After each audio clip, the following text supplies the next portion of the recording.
குதிரைமலை நாட்டின் அரசன், சேர மன்னன் கோதையின் படைத்தலைவன், வேங்கை பூவை சின்னமாய் அணிந்து கொள்பவன், மிகச்சிறந்த வல்லன்மை கொண்ட பிட்டங்கொற்றனின் வள்ளல் தன்மையையும் வீரத்தையும் அவன் நாட்டின் சிறப்பையும் வளத்தையும் பாடும் வடம வண்ணக்கண் தாமோதரனார் வரிகளை இன்று காண்போம். ஏற்றுக உலையே, ஆக்குக சோரே, கள்ளும் குறைபடல் ஓம்புக, ஒள்ளிலை பாடுவல் விரலியர் கோதையும் புனைக, அன்னவை பிறவும் செய்க, என்னதூம் பரியல் வேண்டா வருபதம் நாடி, ஐவனங் காவல் பெய்தி நந்தின் ஒளிதிகள் திருந்துமணி நளி இருள் அகற்றும், வன்புல நாடன் வயமான் பிட்டன் ஆரமர் கடக்கும் வேலும், அவன் இறை மாவள் ஈகை கோதையும் மார்கொள் மன்னரும் வாழியர் நெடிதே. இந்த பாடலின் இறுதியில் புலவர் பகை மன்னர்கள் எல்லாம் நெடுநாள் வாழ்க அப்படின்னு வாழ்கிறார். இது ஒரு பெரிய வியப்பு. அப்படி ஏன் வாழ்த்துகிறார் தெரியுமா?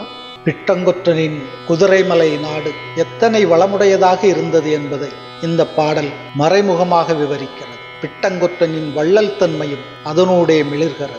மன்னனிடம் பரிசில் வாங்கி சென்ற பாணன் ஒருவன் உரைக்கும் வகையாக இந்த பாடல் அமைந்திருக்கிறது. அவன் தன்னுடைய சுற்றத்தாரை பார்த்து சொல்லுகிறான், உலையை ஏற்றுக, சோற்றை ஆக்குக, கள்ளையும் நிறைய உண்டாக்கி வைத்துக் கொள்க, அழகாக செய்யப்பட்ட அணிகலன்களை அணிந்த பாடுவதில் சிறந்த விரலியர் மாலையை சூடிக்கொள்க, அதுபோன்று இன்ன பிற செயல்களையும் செய்க, அடுத்து வரவேண்டிய உணவை பற்றி சிறிதும் கவலையே படாதீர்கள், வருந்தாதீர்கள் என்று சொல்கிறார். பாணர்கள் ஆடி பாடி கழித்து மகிழ்கிறவர்கள் பிட்டங்கொற்றனிடம் சென்றால் அடுத்த வேளை உணவை பற்றி கவலைப்படாமல் இருப்பது அனைத்தையும் உண்டு மகிழ்ந்து கள்ளருந்து வாழலாம் என்று அந்த பாணன் சொல்கிறான். அடுத்த வேளை உணவிற்காக நீங்கள் வருத்தப்பட வேண்டாம், காத்திருக்க வேண்டாம் என்பதற்கான காரணத்தை அடுத்த வரிகளிலே சொல்கிறார். வலிய குதிரைகளை உடைய பிட்டங்கொற்றன் மலைநாட்டு தலைவன்.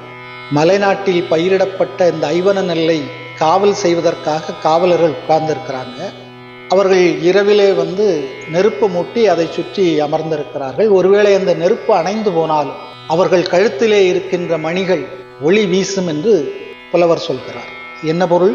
பிட்டங்கொற்றன் மிகச்சிறந்த மணிகளை காவலர்களுக்கு பரிசாக வழங்கி இருக்கிறான் போலும். அது மறைபொருளாக நமக்கு படுகிறது.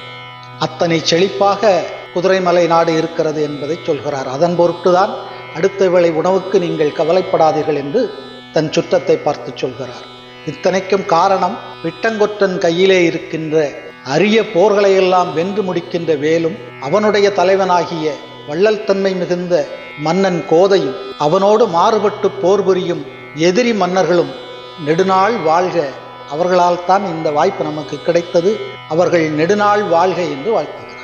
எதிரி மன்னர்களோடு போரிட்டு அவர்களை வென்று அவர்களிடமிருந்து பெறுகிற திரையைத்தான் பிட்டங்கொற்றன் வறியவர்க்கும் எளியவர்க்கும் பாணருக்கும் வழங்குகிறான்.